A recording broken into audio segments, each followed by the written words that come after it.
Então, vamos lá, certo? Hoje nós vamos ver o sistema articular, que continua sendo uma continuação do sistema esquelético, certo?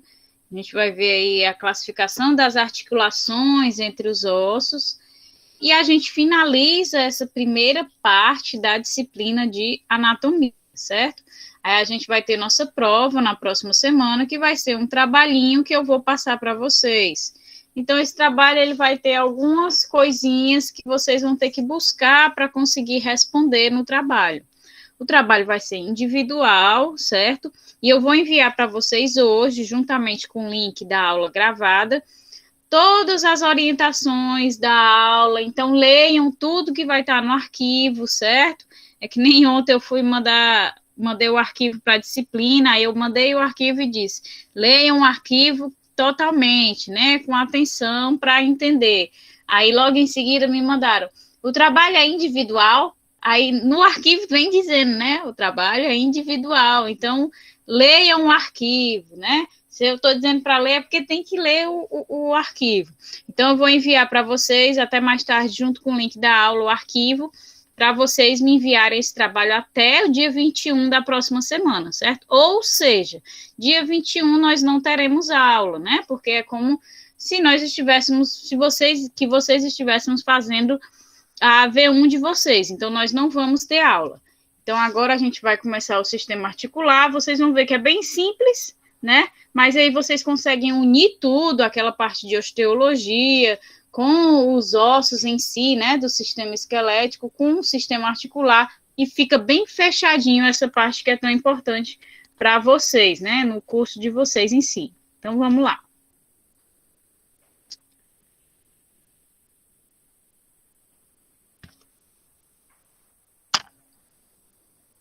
Então, as articulações, elas são uniões ou junções entre dois ou mais ossos.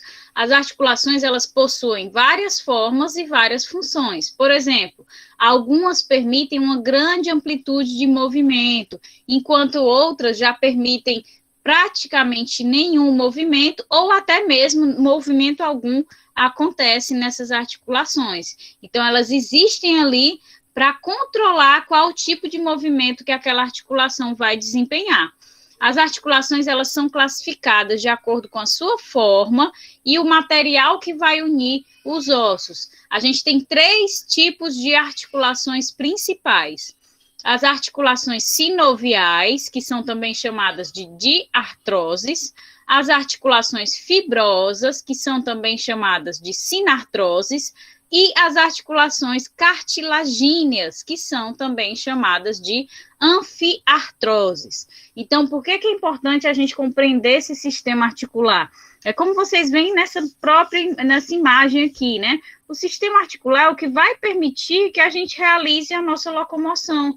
É a união do sistema esquelético, dos ossos em si, com o sistema muscular, com os tendões, os ligamentos e essas articulações. Se não existissem essas articulações, os movimentos que nós realizamos não ocorreriam, né? Então, a gente tem articulação no ombro, que permite abdução, adução, flexão, extensão. A gente tem aqui a articulação do cotovelo, temos articulações nas mãos, né?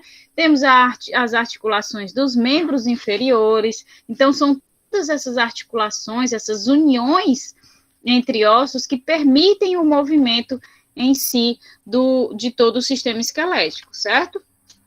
Então, vocês conseguem visualizar aqui na imagem os principais tipos de articulações. Então, a gente tem aqui as articulações fibrosas, que vocês vão ver que são articulações rígidas, firmes, que são encontradas aonde? Na junção dos ossos do crânio, né? Então, aquele aspecto ondulado que a gente tem de encaixe, né? Como se os ossos fossem fundidos no crânio, são as articulações fibrosas, que são bem firmes, justamente para conferir a resistência que o crânio deve ter, uma vez que ele protege um órgão vital. E aí nós temos as articulações sinoviais, são as mais diversas. Nós vamos ver que as articulações sinoviais são ainda subclassificadas em outros 6 tipos, certo? E temos as articulações cartilagíneas, que tem função principalmente aí de proteção e no crescimento dos ossos. Então, vamos começar pelas sinoviais, que são as mais extensas, né? Porque elas são as mais complexas. E por que que essas articulações são as mais complexas? Porque são elas que são aquelas que permitem uma maior amplitude de movimento. Uma vez que a gente sabe que uma articulação vai permitir os mais variados movimentos, a gente pode deduzir que ela vai ter uma complexidade maior na sua formação. Então, essas articulações sinoviais são as que permitem uma maior amplitude de movimento, porque elas possuem muita mobilidade, certo? Consequentemente, o quê? São as articulações de locomoção dos membros. Então, a gente já espera que as articulações de cotovelo, de ombro, né, das mãos, dos membros inferiores aqui, do quadril, entre a coxa e a perna, a gente já espera que sejam articulações sinoviais, porque a gente sabe que os nossos membros realizam muita movimentação o tempo inteiro. Então, elas são mais complexas, possuindo características bem específicas, certo? Então, aqui nessa imagem, vocês conseguem visualizar o modelo esquemático geral de uma articulação sinovial, especificamente essa articulação aí, a articulação do joelho, certo? Então, vocês vão já ver que a articulação sinovial, ela possui uma cápsula, onde há a articulação entre os ossos, certo? Essa cápsula vai ser formada por duas membranas, uma mais externa e uma mais interna, onde essa membrana mais interna é responsável por produzir um líquido chamado de líquido sinovial, que é um líquido lubrificante, que é justamente para ajudar na maleabilidade dessa articulação, desse movimento que ocorre nessa articulação. Então, esse líquido ele fica dentro de uma cavidade articular, que faz parte dessa cápsula, certo? Da articulação sinovial, e ele tem esse papel de lubrificar, ok?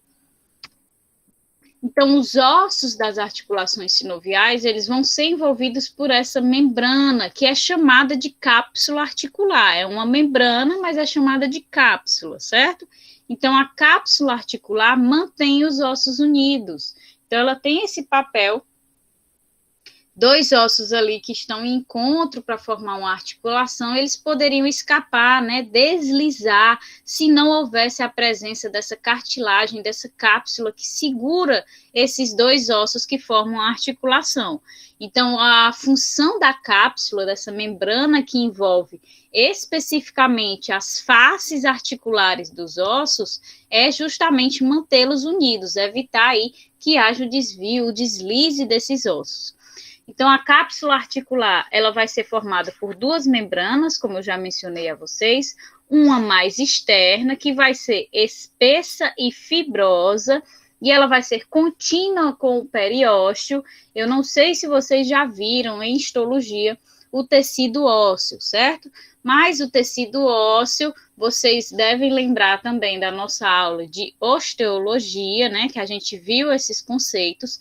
A nossa matriz óssea, ela é envolta por um tecido conjuntivo chamado de periósteo, que é o responsável por renovar as células desse tecido ósseo, por nutrir as células, né? Por exemplo, os osteócitos, que são os osteoblastos aposentados, né, que tem aquele metabolismo basal.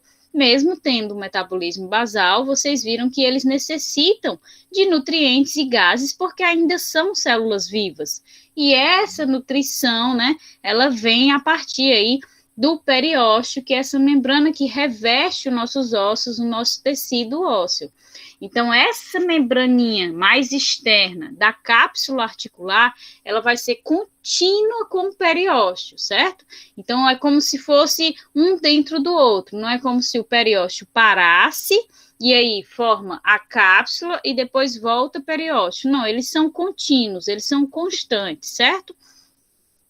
Então, essa membrana externa, que é mais fibrosa, vai ser contínua aqui com o periósteo. E a membrana mais interna, que vai ser uma membraninha mais delgada, mais fina, vai ser a chamada membrana sinovial, certo?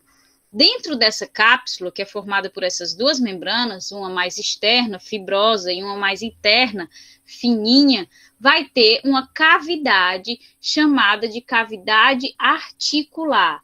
Dentro da cavidade articular, a gente encontra o líquido sinovial, certo? E esse líquido que fica alojado na cavidade articular, ele é produzido pela membrana sinovial, ou seja, a membrana fininha, a membrana mais interna, certo?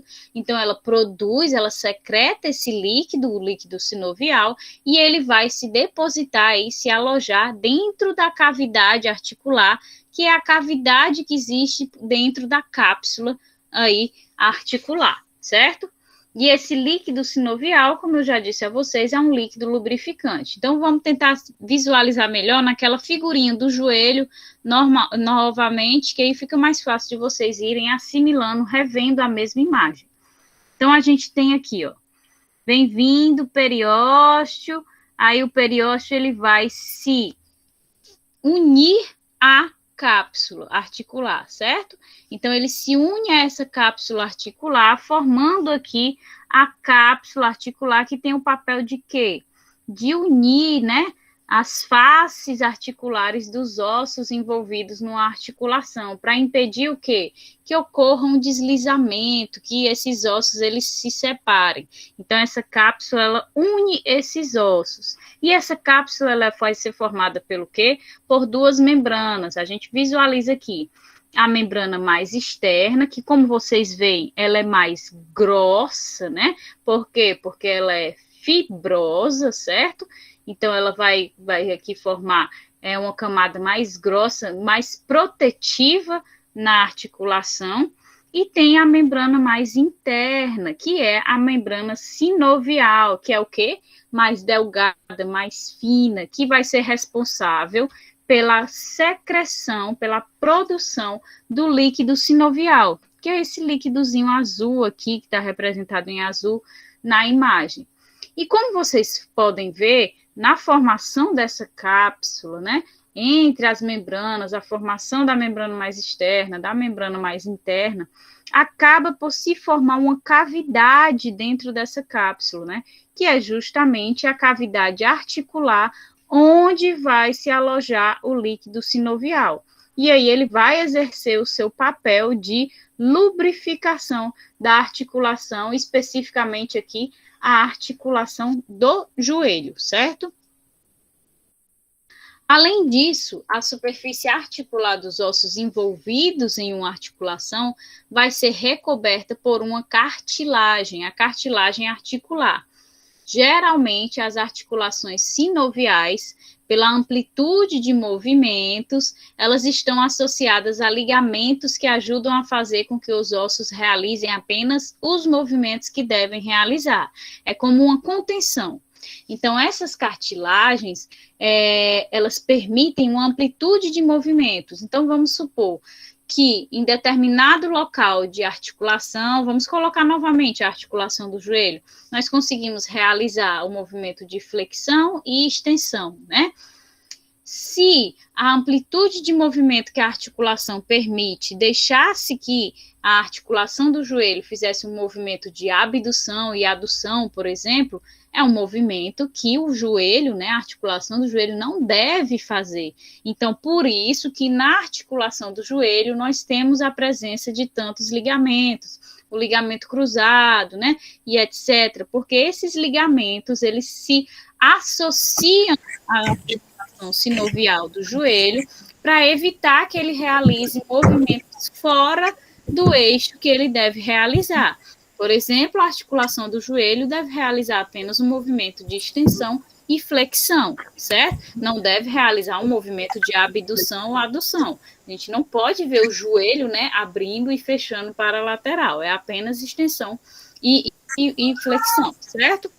Aqui não. Então, esses ligamentos muitas vezes se fazem presentes nessas articulações sinoviais, porque devido à sua capacidade de movimento muito ampla, eles acabam agindo como um contensor, né? Eles contêm essa movimentação dessa articulação, fazendo com que ele realize apenas a movimentação que ele deve realizar. Então, os ligamentos que estão presentes aqui no joelho, eles vão ajudar a articulação sinovial do joelho a realizar apenas a extensão e a flexão e nenhum outro tipo de movimento, certo? Então, por isso que muitas vezes nós identificamos as articulações sinoviais associadas a ligamentos. Além disso, as articulações sinoviais também podem estar ligadas a discos articulares, que são os chamados meniscos, né? Isso acontece em articulações em que as faces articulares dos ossos são desiguais, permitindo assim que os mesmos se acomodem. Mais uma vez, a gente utiliza o exemplo da articulação do joelho. No joelho, nós também temos a presença do menisco, né? Então, o menisco, como as faces articulares do fêmur, né, da região distal do fêmur, é diferente da região proximal aqui da tíbia, então existe uma probabilidade, né, de haver o deslize, né, que esses ossos eles não se encaixem perfeitamente. Então, a presença dos ligamentos, juntamente com a articulação sinovial, juntamente com o menisco, ajudam as faces desses ossos, a face distal do fêmur e a face proximal da tíbia, a se acomodar melhor. Se eles estão melhor acomodados, eles conseguem realizar esse movimento de forma mais, da forma correta, como eles devem realizar em si. Então, só voltando aqui para que vocês visualizem, certo? Bem aqui, entre as articulações, a gente vai ter a presença do menisco, certo? Que ajuda na acomodação desses ossos. E bem aqui a gente também consegue visualizar, ó, o ligamento que vai se associar à cápsula articular para ajudar essa articulação a realizar apenas determinado movimento, a não fugir do movimento que ele deve realizar, certo?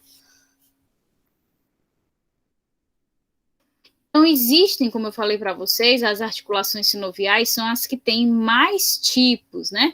Então, existem 6 tipos de articulações sinoviais. Essa classificação vai de acordo com o formato das faces articulares dos ossos, né? Ou com o movimento que elas realizam. Então, essas 6 classificações são articulações planas, articulações gínglimas, articulações celares, articulações elipsoides, articulações esferoides e articulações trocoides, certo? As articulações planas são aquelas em que as superfícies, ou seja, as faces articulares dos ossos envolvidos na articulação, obviamente, são planas, permitindo movimentos de deslizamento em um único eixo, certo? Por exemplo, aí ele dá a articulação entre a escápula e a clavícula, que é chamada de articulação acromioclavicular, que é um exemplo de articulação sinovial plana, em que as faces dos ossos são planas e eles realizam movimentos de deslizar. É como tem aqui na imagem, né? São planas, portanto, deslizam uma sobre a outra articulação. Se ele desliza, obviamente, ele só realiza um movimento em um eixo, né? Ele só vai realizar o movimento ou para cima ou para baixo, ou para frente ou para trás, ou para um lado ou para o outro, né? Em apenas um eixo, esse movimento é realizado. Então, é chamado de uniaxial, esse tipo de articulação, porque só realiza o movimento em um eixo. E é importante que vocês correlacionem o movimento da articulação plana com o movimento de deslizamento, que uma vez que eles são planos, eles deslizam. Então, o movimento ele é decorrente aí dos deslizamentos das faces desses ossos, né, ali na articulação, certo? Então, a gente vê aqui a clavícula e o acrômio da escápula, né, que tem essas faces planas que deslizam entre si, e aí a gente tem aqui a cápsulazinha, que a figura não mostra, né, mas eu quero que vocês visualizem a cápsula articular, que vai ter o líquido, que permite aí que esse movimento ele seja realizado de melhor forma, né. Então, a articulação acromioclavicular é um dos exemplos, é a primeira classificação da articulação sinovial. Segunda classificação são as articulações dínglimo, certo? Que são articulações que possuem um formato de dobradiça.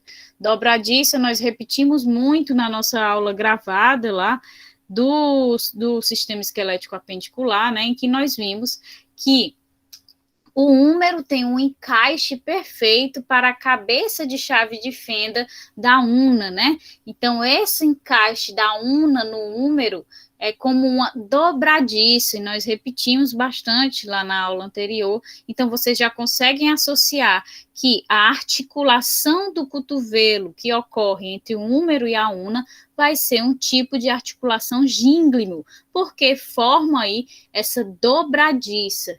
Então, ele vai permitir movimentos de flexão e extensão que vão ocorrer também em apenas um eixo. Se é apenas um eixo, é chamado de uniaxial, né? E que eixo vai ser esse? Vai ser o eixo transversal no plano sagital. Não confundam plano com eixo, lembrando lá da nossa primeira aulinha.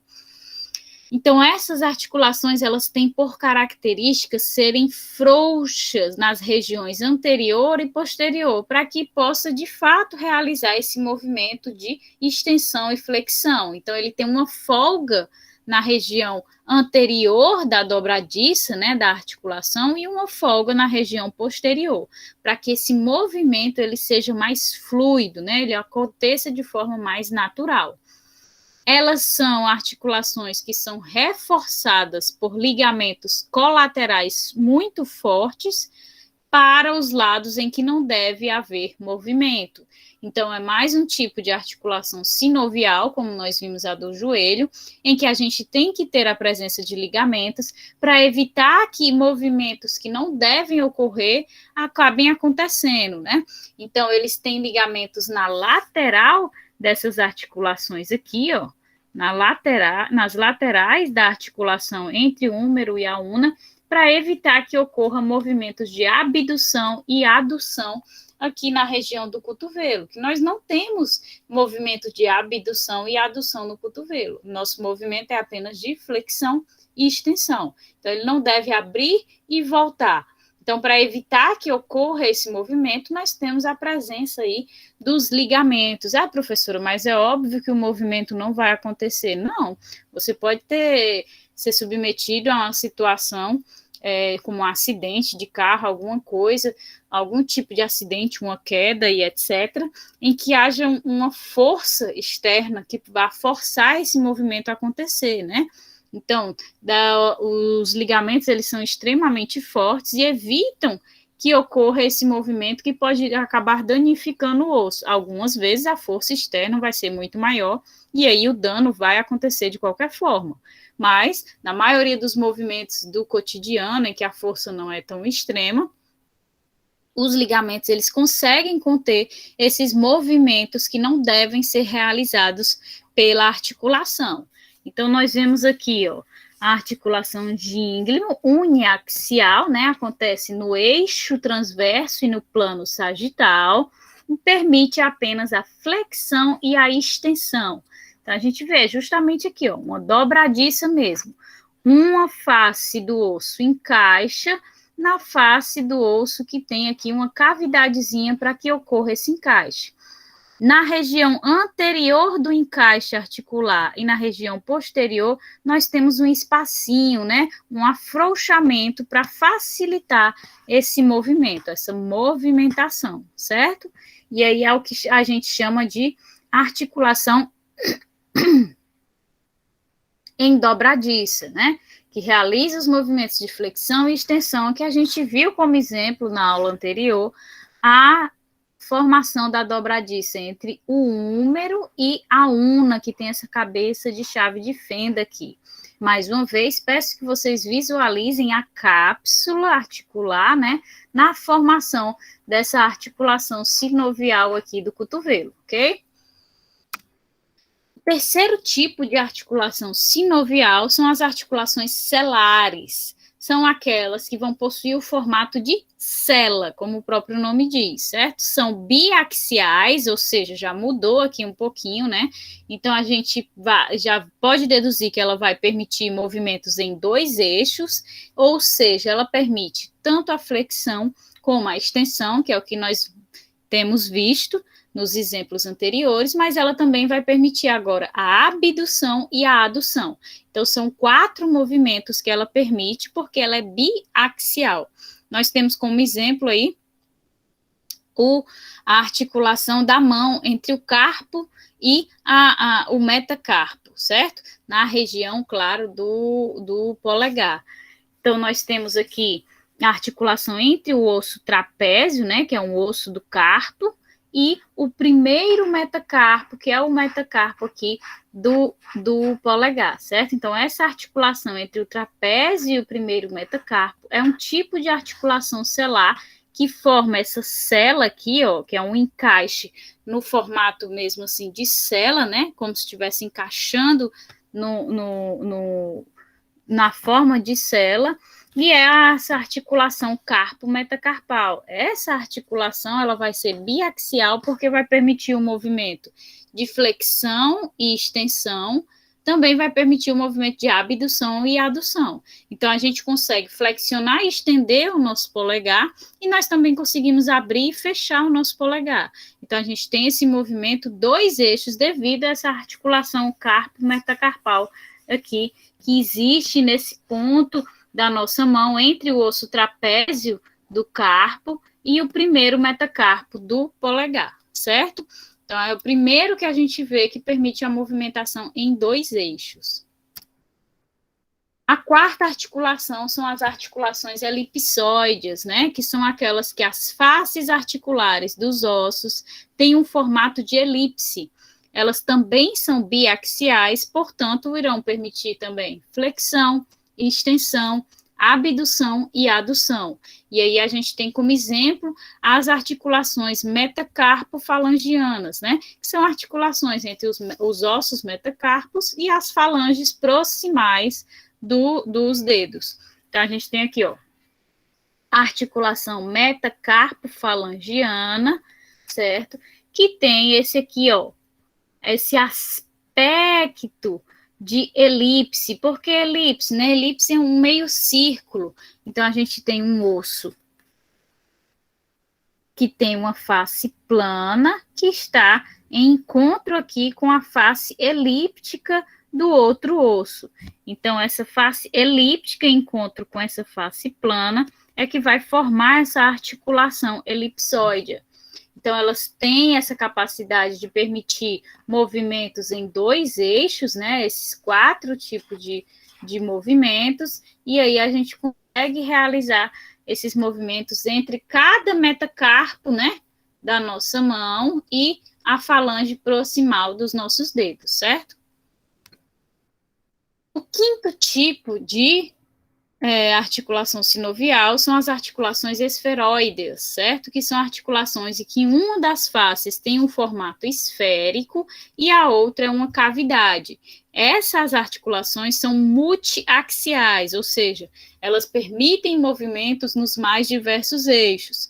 Então, seja no eixo transverso, seja no eixo lateral, seja no eixo de rotação, né, que vem do centro. Então, vai permitir que movimentos, flexão, extensão, abdução, adução, rotação medial, rotação lateral, até mesmo a circundação, né, que é o giro em outro eixo.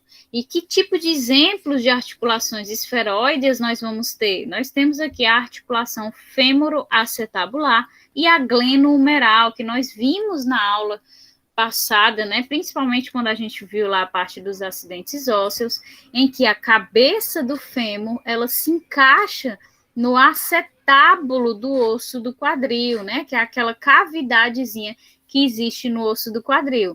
Então, esse tipo de encaixe aqui, em que uma das faces da articulação do osso é redonda, né, esférica, e a outra face é uma cavidade onde essa face esférica se encaixa, é chamada de articulação esferoide.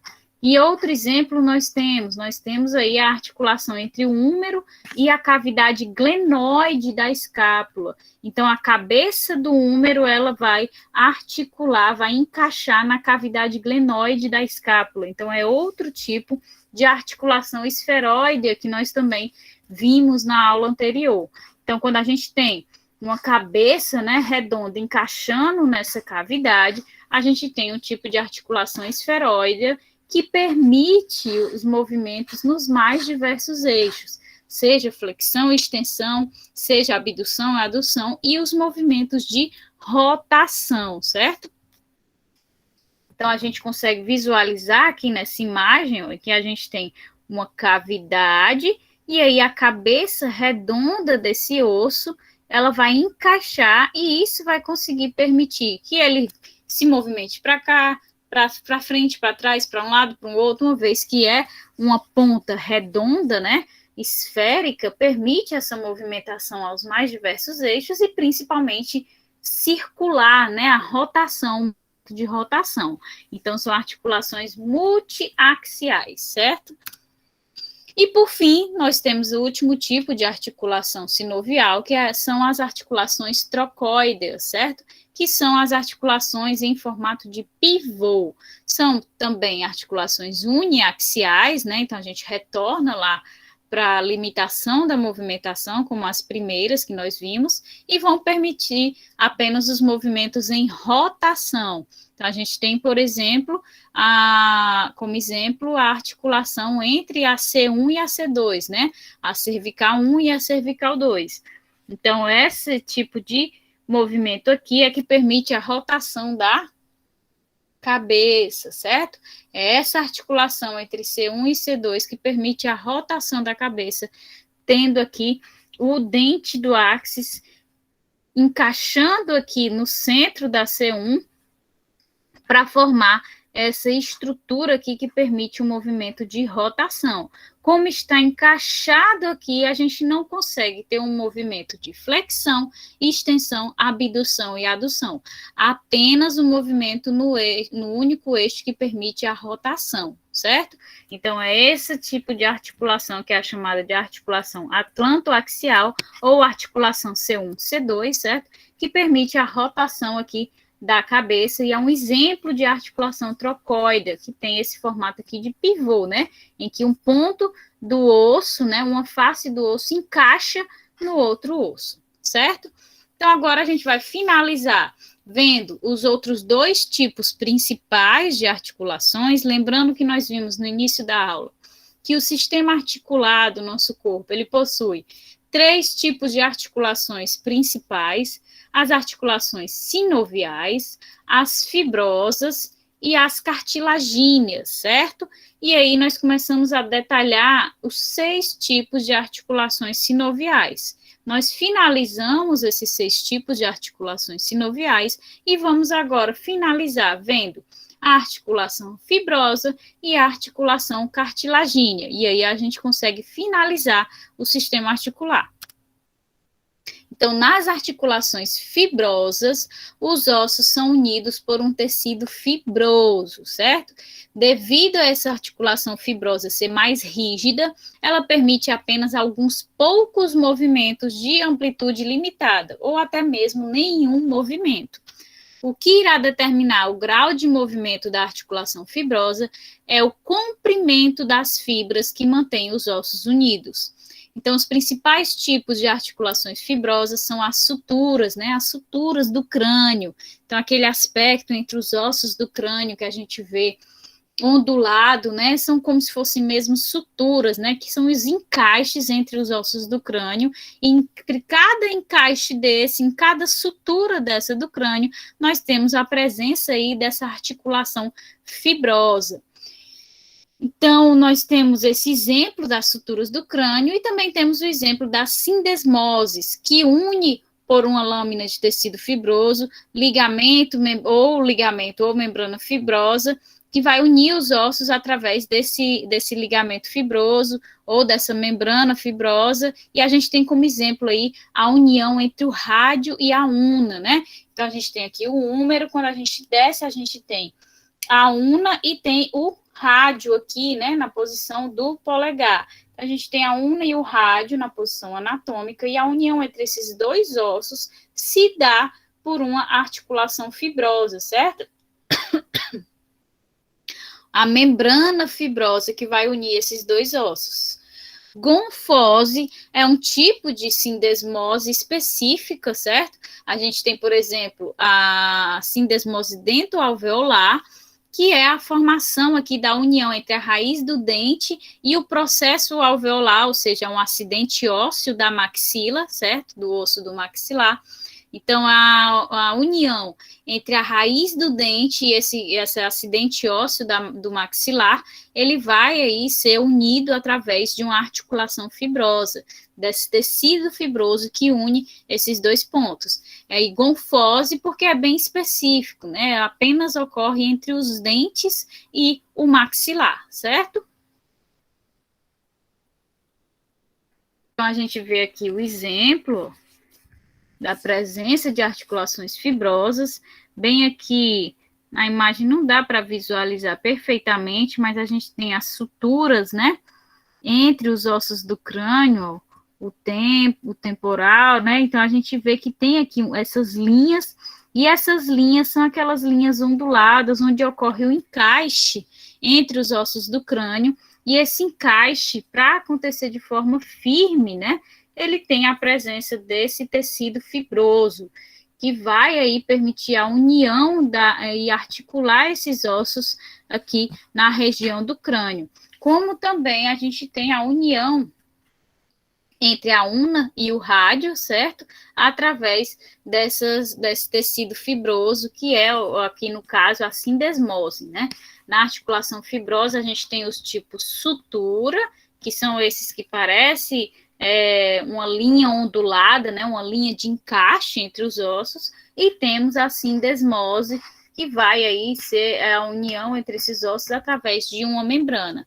E a gente lembrando, né, para vocês não esquecerem, que tem um tipo de sindesmose específica, que é a gonfose, que é o da união entre a raiz do dente e o maxilar. E por fim, nós temos aí o último tipo de cartilagem principal, né, que são as cartilagens cartilagíneas. Os ossos que são unidos por esse tipo de cartilagem contêm a cartilagem do tipo hialina ou fibrocartilagem. Então, existem dois tipos de cartilagíneas, né? As sincondroses, que são chamadas de articulações cartilagíneas primárias, e as sínfises, que são articulações cartilagíneas secundárias. As sincondroses, que são as primárias, são aquelas chamadas de temporárias, como as que permitem o crescimento dos ossos longos e são unidas por cartilagem hialina, certo? Então, aqui predomina aqui nas cartilagíneas que tem a união por cartilagem hialina. Então, a gente já consegue associar que as cartilagens cartilagíneas são aquelas que vão permitir o crescimento dos ossos, e aí a gente já deduz que são aquelas que vão estar presentes nos ossos longos, que são os que permitem o crescimento, né? E a gente tem aí a presença da cartilagem hialina, que é a que permite, que serve como molde de crescimento aos ossos. Nós vimos lá no processo de ossificação, né? É a conversão desse molde de cartilagem em osso. E nós temos também as sínfises, que são secundárias, que são articulações mais fortes, que têm uma leve amplitude de movimento, são compostas aí por fibrocartilagem, vão formar aí principalmente a sínfise púbica, certo? Vocês lembram que nós temos o pubis direito e o pubis esquerdo, que eles se unem em determinado ponto, e essa união desses ossos, como eu falei para vocês, quando eu estava explicando o esqueleto, né? Que os ossos do quadril são formados por 3 ossos, esses ossos são ossos fundidos, né? Esse fundidos, né, essa união desses 3 ossos que formam os ossos do quadril é justamente formada por essas cartilagens. E especificamente a união do pubis direito com o pubis esquerdo é por uma articulação cartilagínea, né, que tem aí é caracterizado pela presença de uma fibrocartilagem, diferente de quando a articulação cartilagínea está relacionada ao crescimento dos ossos, que tem a presença da cartilagem hialina. No caso da união de fundir os ossos, formar a sínfise em si, a gente vai ter a presença aí de fibrocartilagem, não cartilagem hialina, certo? Então, a união desses dois ossos forma aí a sínfise púbica, como a gente também tem a presença dessa fibrocartilagem que une esses ossos na nossa coluna vertebral. Cada nó vertebral é unido também através da presença dessas fibrocartilagens que vão unir um osso ao outro. Então, visualizem aqui melhor. Aqui a gente tem um tipo de cartilagem, articulação cartilagínea primária, que são as articulações relacionadas ao crescimento do osso, né? Então, são ricos em cartilagem hialina. A gente observa aqui o fêmur, né? E o fêmur é um tipo de osso longo, como vários outros ossos longos do nosso corpo, que possuem essa articulação cartilagínea rica em cartilagem hialina, que permite o crescimento do osso até determinado ponto, né? Até não ter mais a presença da cartilagem para ser convertida em osso. Enquanto a cartilagínea secundária vai ser aquela cartilagem mais forte, né? Formado por uma cartilagem mais forte, que é a fibrocartilagem, que tem esse papel de unir de forma bem firme alguns ossos, como a gente viu, os ossos da sínfise púbica, que é o osso do quadril, né, unindo os dois pubis dos ossos do quadril, e temos também a união das vértebras da nossa coluna vertebral. Então, todos esses anéis de cartilagem aqui, que estão entre os anéis vertebrais, são anéis de são uma articulação cartilagínea que é formada pelo quê? Pela fibrocartilagem, né, que é bem fibrosa, bem rígida e permite poucas variações de movimento ou praticamente nenhum movimento. E ela tem um papel, uma vez que ela é extremamente rígida, fibrosa, ela tem um papel principal na proteção, né? Proteção contra choques mecânicos, impactos, proteção contra o desgaste por atrito. Então, essa articulação cartilagínea secundária, ela tem um papel mais de proteção contra choques, rompimentos, evitar o desgaste, etc. Enquanto a cartilagínea primária tem um papel aí mais no crescimento, certo? Então, vamos lá, me digam se está tudo ok para vocês, se vocês compreenderam, o que é que vocês querem revisar. Eu não consigo visualizar o bate-papo, tá?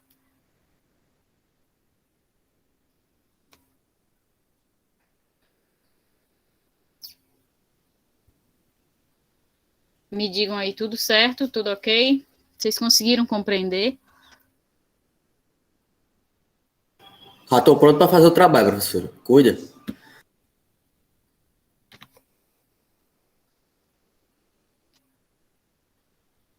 Sim. Então, ótimo. Lembrando, vou passar para vocês todas as informações da AV1, certo? No grupo, juntamente com o link para a aula. E além de passar todas essas informações, lembrando que na próxima semana a gente não vai ter aula, né? Porque é a nossa AV1. Então, não haverá aula, a gente já retorna na outra semana, ok? Então, fechamos aqui o nosso esqueleto.